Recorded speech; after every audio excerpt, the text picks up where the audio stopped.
people who bring cake, I said to myself at 11 p.m. I was creaming butter and sugar in a bowl. The sideboard was covered in zested lemons.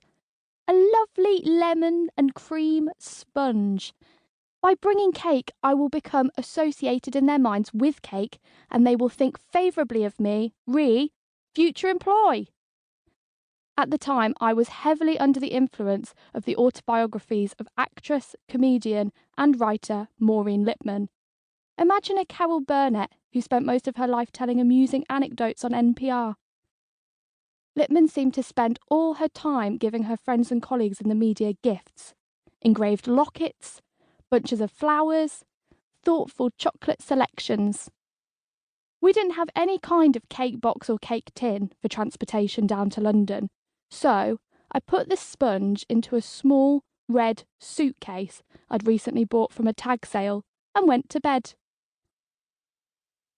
The production and transportation of the lemon cream sponge, done in order to secure the job at the Observer, had taken maybe 7 hours in total.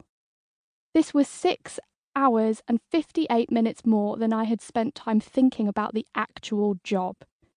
Indeed, to be more specific, it was 6 hours and 58 minutes more than I had ever considered what I would actually ever write.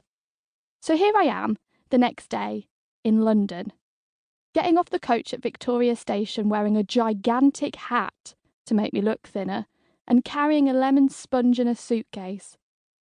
If I carry the suitcase by the handle, the cake will tip on the side, so I am carrying it flat, like a tray, in both hands. The time is 11:15 a.m. I am due at the Observer offices in Battersea at 12:30 p.m. Just enough time to go to the British Museum and Buckingham Palace, I think, having looked at the tiny map of London I have in my pocket. I am keen that this journey to London will mix business with pleasure, perhaps to create a new thing, plisness. I set off carrying my suitcase out in front of me, like a crown on a pillow. 3 hours later, and I finally turn up at the Observer offices. I am trying very, very hard not to cry. All the skin has been flayed off my heels. It turns out that wearing white pixie boots and no socks is a poor idea if you're going to walk for 3 hours.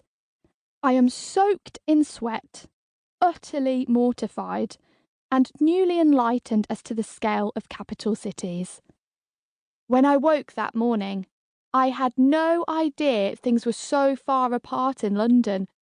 In Wolverhampton, if you had a reasonable jogging pace, you could touch every single remarkable building in the town in under 10 minutes. Fuck it, to be honest, if you sat next to the man on the horse statue in Queen's Square with a tennis ball, you could bounce it off every institute of note without moving, even the McDonald's. London, on the other hand, seems to have endless amounts of wide, grey, straight roads which stretch on forever and never have the British Museum or Buckingham Palace or, anxiously from 12:17 p.m. onwards, the Observer offices at the end of them. I have been lost in a park and round the back of Trafalgar Square. At one point, I tried to hail a taxi, but was holding the cake suitcase in both hands at the time, and so looked like someone doing an impression of the wise old monkey in The Lion King holding up a newly born Simba for veneration instead. The taxi just drove past. The kindly folk at the Observer have, understandably, been very worried. A 15-year-old girl has been missing in London for 3 hours, then turns up weeping and limping. They sit me down in a conference room and prepare to ask me if I've been sexually assaulted.